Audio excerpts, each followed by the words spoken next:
जय जगन्नाथ बंधुगण मु इंजीनियर दीप्तिरंजन पंजा आज मोर हास्यरसात्मक रम्य रचनार शीर्षक होउछि नितेई सिपेई। संध्या रतरत नितेई काका नाक पर्यंत देशी माल चढ़ई आखि को लाल करी अति खुशी रे हिंदी सिनेमार दरखंडिया गीत गाई आसी घरे चिल्लैबाकू लागिला, हो पांचटी पिलार माँ एबे ए छुआ दुईटी को संभाल।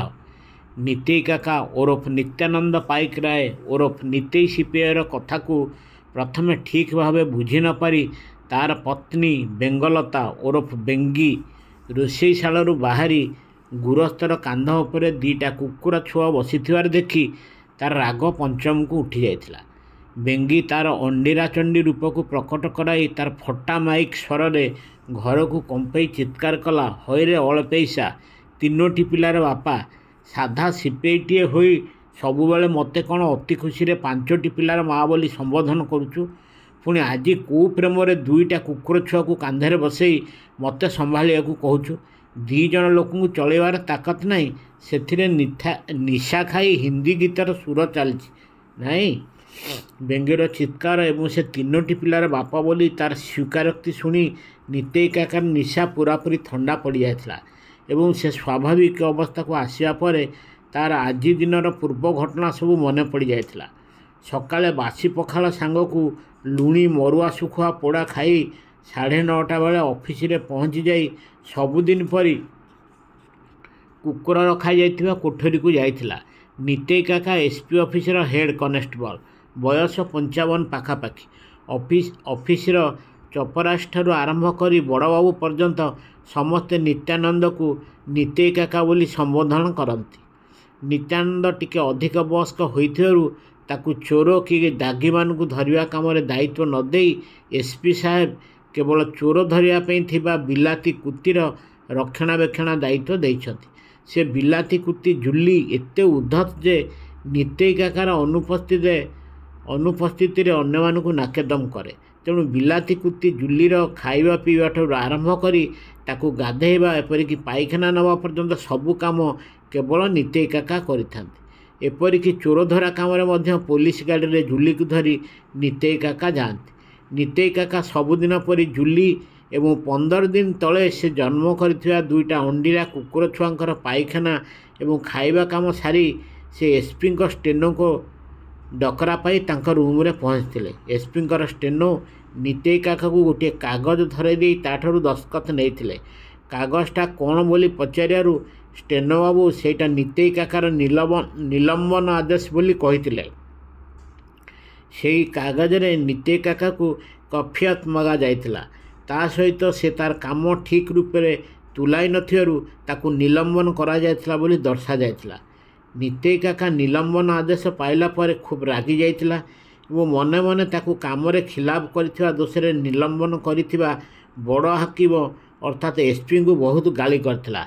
किछि समय पर पाख देशी मद भाटी को जाई मन इच्छा चाउली चढ़ेइथिला एवं सेठारू फेरी ऑफिस संलग्न कुकुर रखा जाइथिबा कोठरी रे अचेत होई सोई पड़थिला। 5टा बेलू निशा पानीर जोर टिके कमिला परे कुकुर छुआ दुईटी को धरी घरे पहुँचीला। घरे पहुँची बेंगीर चारित्रिक दोष थिबार जानी से कांदी पकेइथिला एवं से निलंबित होइछि बोली बेंगी को जणाइथिला। बेंगी निलंबनर कारण कौन बोली बारंबार पचारिबारे जुलीर चारित्रिक दोष जोगु एपरी हेला बोली से उत्तर देइथिला। बेंगवती यह शुणी तार स्वामीर जुली बोली कौन सी झील साथी रे संपर्क अच्छी बोली धरी नेथिला एवं से आहुरी जोर नितेई काका को गाली वर्षण करी चलते। नितेई काका शेष को अन्य उपाय न देखी बेंगवतीर गालरे दीटा ब्रह्म चपुड़ा लगई आमूलचूल घटना सबू बेंगी आगे वर्णना करिथिला। 6 मास पूर्वे गोटे मर्डर केसर आसामी को धरियापाई पुलिस गाड़ी रे जुली को धरी 2 जन इन्स्पेक्टर साथी से कौन एक मफसल गाँव को जाइथिला। जुली होउची तांको ऑफिस रे थिबा बिलाती कुती। जुलीर खाइबा पीवा एवं रहिबारे सरकार जेतिकी खर्च करती ताहा गोटे कनेस्टेबल दरमार 2 गुण। सेही ग्राम रे जुलीर काम सरला परे इन्स्पेक्टर 2 जन मर्डर केस बाबद लोकों ठारो विभिन्न तदंत करी रिपोर्ट लेखुथिले। ନିତେଇ କାକାର କେବଳ ଦୁର୍ବଳତା ହେଉଛି ମଦ ଟୋପାଏ।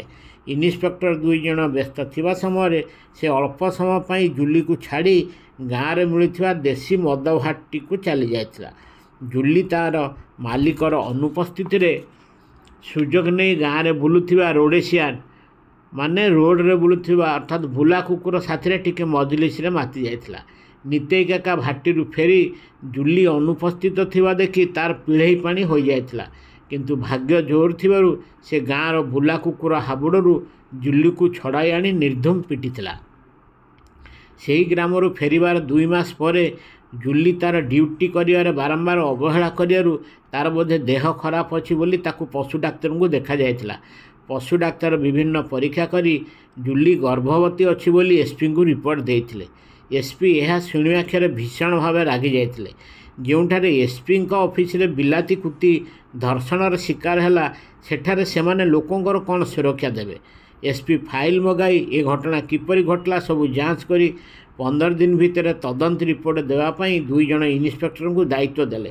ତଦନ୍ତ କମିଟି ବିଭିନ୍ନ ପ୍ରକାର ତଦନ୍ତ କରି ଶେଷକୁ ନିତେଇ କାକାକୁ ଦୋଷୀ ସାବ୍ୟସ୍ତ କରି ଏସ୍ପିଙ୍କୁ ରିପୋର୍ଟ ଦେଇଥିଲେ। 15 ଦିନ ପୂର୍ବେ ଜୁଲିର ଔରସରୁ ଏହି ଗୁଲୁଗୁଲିଆ ବିଲାତି ଆଉ ଦେଶୀ ମିଶ୍ରିତ କୁକୁର ଛୁଆ 2ଟି ଜନ୍ମ ହୋଇଥିଲେ। ନିତେଇ କାକା ଏହି 15 ଦିନ ହେଲା ଏହି କୁକୁର ଛୁଆ 2ଟିଙ୍କର ମାୟାରେ ବାନ୍ଧି ହୋଇଯାଇଥିଲେ। ଅଫିସରେ ଏତେ ସବୁ ଘଟଣା ଘଟୁଛି, ନିତେଇ କାକା ନିଲମ୍ବନ ଆଦେଶ ପାଇଲା ପର୍ଯ୍ୟନ୍ତ କିଛି ଖୋରାକ ପାଇନଥିଲା। ତା'ର ଡ୍ୟୁଟି ଭଲ ତ ସିଏ ଭଲ। ନିଲମ୍ବନ ଆଦେଶ ଫାଇଲରେ ଗତକାଲି ରାତିରେ ଏସ୍ପି ସାହେବ ନିମ୍ନଲିଖିତ 4 ଗୋଟି ଆଦେଶ ଦେଲା ପରେ ସମସ୍ତ ଘଟଣା ଅଫିସରେ ହୁରି ପଡ଼ିଯାଇଥିଲା। 1ରେ ନିତ୍ୟାନନ୍ଦ ପାଇକରାୟ କାମରେ ଖିଲାପ କରିଥିବାରୁ ତାକୁ ନିଲମ୍ବନ ଆଦେଶ ସହିତ କୈଫିୟତ ତଲବ କରାଗଲା। ଏହି କୈଫିୟତର ଉତ୍ତର 15 ଦିନ ମଧ୍ୟରେ ଦେବାକୁ ତାକୁ ନିର୍ଦ୍ଦେଶ ଥିଲା। 2ରେ ଜଣେ ଦାୟିତ୍ୱ ସମ୍ପନ୍ନ କନେଷ୍ଟବଳ ଏବେଠାରୁ ଜୁଲିର ଦାୟିତ୍ୱ ବୁଝିବ। 3ରେ କୁକୁର ଛୁଆ 2ଟିକୁ ନିତ୍ୟାନନ୍ଦ ଅଫିସ ବାହାରକୁ ନେଇ ଉପଯୁକ୍ତ ଜାଗାରେ ଛାଡ଼ିଦେବ। 4ରେ ଜୁଲିର ସଙ୍ଗେ ସଙ୍ଗେ ଜନ୍ମ ନିରୋଧ ଅସ୍ତ୍ରୋପଚାର କରାଯିବ ଏବଂ ଭବିଷ୍ୟତରେ ଚୋର ଧରିବା ପାଇଁ ଯଦି କୌଣସି କୁକୁର ବା କୁତିଙ୍କୁ ଅଣାଯାବେ, ତେବେ ପ୍ରଥମେ ସେମାନଙ୍କୁ ଜନ୍ମ ନିରୋଧ ଅସ୍ତ୍ରୋପଚାର କରି ଅଫିସକୁ ଅଣାଯିବ। ସେହିଦିନ ରାତିରେ ନିତେଇ କାକା ଶୋଇଲା ବେଳେ ଭାବୁଥାଏ, ଜୁଲି ପଶୁ ହୋଇ ମଧ୍ୟ ବେଙ୍ଗବତୀ ଠାରୁ ଯଥେଷ୍ଟ ଗୁଣରେ ଭଲ ଏବଂ ବେଙ୍ଗବତୀ ଭଳି ବିଶ୍ୱାସଘାତିନୀ ନୁହେଁ। ଆଜି ପାଇଁ ଏତିକି। ଯଦି ଆପଣଙ୍କୁ ମୋର এই ଗଳ୍ପଟି ଭଲ ଲାଗିଛି ତାକୁ ବହୁମାତ୍ରାରେ ସେୟାର କରିବେ ଏବଂ ମୋର ଚ୍ୟାନେଲକୁ ସବସ୍କ୍ରାଇବ୍ କରିବାକୁ ବି ଅନୁରୋଧ କରୁଛି। ଜୟ ଜଗନ୍ନାଥ।